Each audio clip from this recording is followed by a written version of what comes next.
Mga idol at kabayan, breaking news! Matapos ang isinagawang airstrike ng Amerika sa mga grupong responsable sa pagkasawi ng isang Amerikanong contractor at 5 sundalo ng Amerika, 19 na kalaban at sumusuporta sa Iran tumba, ginamit ng Estados Unidos ang 2 F-15E multi-role fighter upang magpakawala ng mga bomba sa lokasyon ng mga kalaban. Ganito kalakas at delikado ang puwersa ng Amerikano. Make no mistake, the United States does not emphasize seek conflict with Iran, but be prepared for us to act forcefully, protect our people.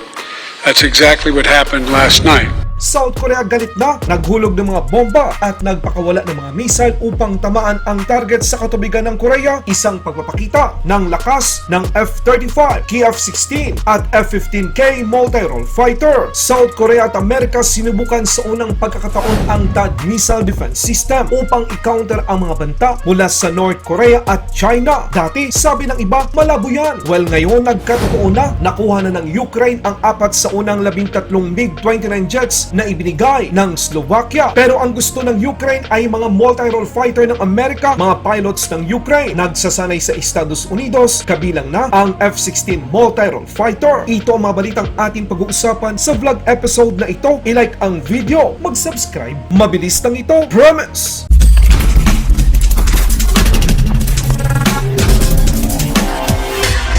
Pag-airstrike ng Amerika sa Syria, 19 na mga kalaban tumba ayon sa balitang inilabas ng Reuters. Gumamit ang United States Air Force ng 2 F-15E multi-role fighter upang magsagawa ng magkasunod na airstrike sa lokasyong sumusuporta sa Iran Islamic Revolutionary Guard Corps sa Syria. Sinabi ng Pentagon na ang isinagawang airstrike ay bilang pagganti sa ginawang pag-atake ng isang one-way kamikaze drone sa base militar ng Amerika na ikinasawi ng isang Amerikanong contractor at ikinasugat ng 5 pang mga sundalo ng Estados Unidos. Hindi ito ang kauna-unahang pag-atake na ginawa ng Iran Islamic Revolutionary Guard Corps sa mga base militar ng Amerika sa Syria. Sa katunayan, ayon sa US Central Command, ito na ang 78 pag-atake ng mga taga-suporta ng Iran simula noong Enero taong 2021 hanggang sa kasalukuyan. Ang pag-atake naman ng Amerika, ayon sa isang UK base na nagmomonitor ng digmaan, ito ay nagresulta ng pagkasawi ng 19 na pro-Iranian fighters. Nagbabalas si President Biden sa Iran na hindi ito naghahanap ng anumang gulo, ngunit handa ang Estados Unidos na gawin ang nararapat upang protektahan ang mga sundalo Amerikano. Last night,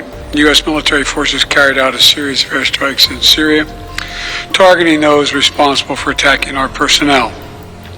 My heart and deepest condolences go out to the family of the American we lost and wish a speedy recovery for those who were wounded.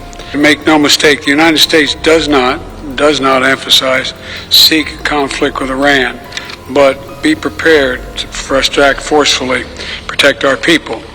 That's exactly what happened last night. Ayon sa isang Syrian Observatory for Human Rights, 6 na mandirigma na suportado ng Iran ang nasawi sa pag-atake ng Amerika sa silangang lungsod ng Deir ez-Zor. Dagdag pa dito, ang 2 pang mandirigmang sumusuporta sa Iran ang nasawi sa isa pang pag-atake ng US sa isang malapit na bayan ng Mayadin at isa pang strike ang ikinasawi ng 3 pang sumusuporta sa Iran malapit sa bayan ng Bukmal sa hangganan ng Iraq. Sa katunayan, ayon sa Syrian Observatory for Human Rights, inaasahan nila na tataas pa ang bilang ng mga nasawi at nasugatan sa panig ng mga milisya. Ayon sa pinaka-latest na tala ng mga nasawi sa nasabing pag-airstrike ng Amerika, ibinalita ng Reuters, 3 Syrian troops, 11 Syrian fighters na pro-government militias at 5 non-Syrian fighters na konektado sa gobyerno ng Syria na sinusuportahan ng Iran. Ang isinagawang pag-airstrike ng 2 F-15E multi-role fighter ng United States Air Force ay nagresulta din ng malaking pagkasira sa mga pasilidad ng Iran's Islamic Revolutionary Guard Corps sa lugar. Marami ang nagtatanong kung paano nakalusot ang isang drone sa air defense ng US military base sa Syria. Sa panahon ng pag-atake, ayon sa impormasyong ating nakalap, sumasailalim sa isang maintenance check ang air defense ng mga sundalo ng Amerika. Rason kung bakit napasok ito ng isang kamikaze drone na gawa sa Iran. Sa ibang balita naman, North Korea at China pinakita ng lakas ng Amerika at South Korea. Sinabi ng US Forces Korea nitong Biyernes na nagsagawa sila ng unang pagsasanay sa pag-deploy ng remote launcher ng kanilang Terminal High Altitude Area Defense o mas kilala sa tawag na THAAD Missile Defense System sa South Korea. Isinapubliko ng militar ng Amerika ang mga larawan ng pagsasanay noong linggo, ilang oras matapos iniulat ng state media ng North Korea na nagsagawa ang kanilang bansa ng mga drills na kinakasangkutan ng underwater nuclear attack drone at paglulunsad ng cruise missile. Nang mas maaga nitong linggo, ang paggamit ng puwersa ng Amerika at South Korea sa mga THAAD Missile Defense System ay isang napakahusay na paghahanda sa pakikipaglaban. Ito ay isang pagpapakita ng Amerika ng matatag na pangako na susuportahan at ipagtanggol ang Republic of Korea at higit na palakasin ang seguridad at katatagan sa Korean Peninsula. Ang magkasanib na military drills na gumamit pa ng remote launcher ng THAAD system ay naganap kasabay ng regular na South Korea at US Freedom Shield exercise na nagtapos noong Webes. Akala niyo wala na? Meron pa. Sa pagkakataong ito, ipinakita ng South Korea ang lakas ng kanilang puwersa gamit ang mga multi-role fighter na F-15E, F-16 at F-15K sa pamamagitan ng mga bomba at air-to-air missile upang wasakin ang mga target sa karagatan ng Korea. Nagsagawa ng live shooting at bombing training ang South Korean Air Force sa Yellow Sea mula ika-20 hanggang ika-24 ng Marso taong kasalukuyan. Ibinagsak ng F-35A ang GBU-31 at pinaputok ang AIM-120. Ibinagsak naman ng KF-16 ang GBU-31 at inilunsad ng F-15K ang AGM-84H SLAM-ER bilang isang precision-guided air-launched cruise missile. Sa pamamagitan ng mga ito, kayang-kayang sirain at wasakin, palubugin ng South Korea ang mga target sa kalupaan at karagatan.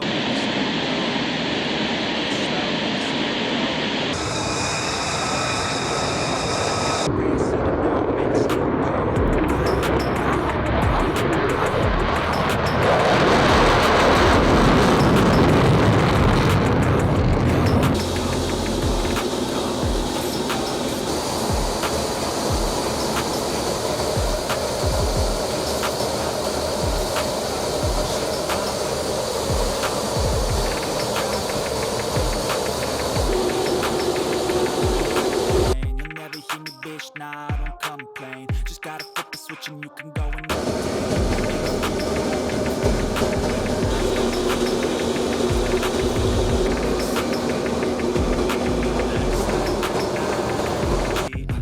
even when you feel low, you can still go. Even when you feel slow, you can still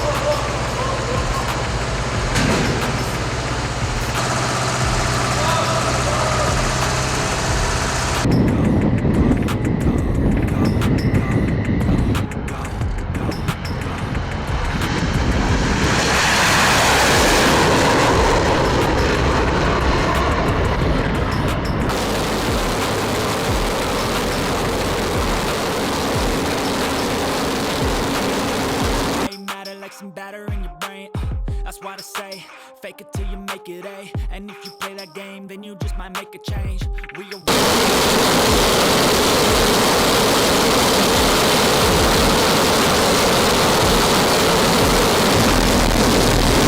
Laban Pinas.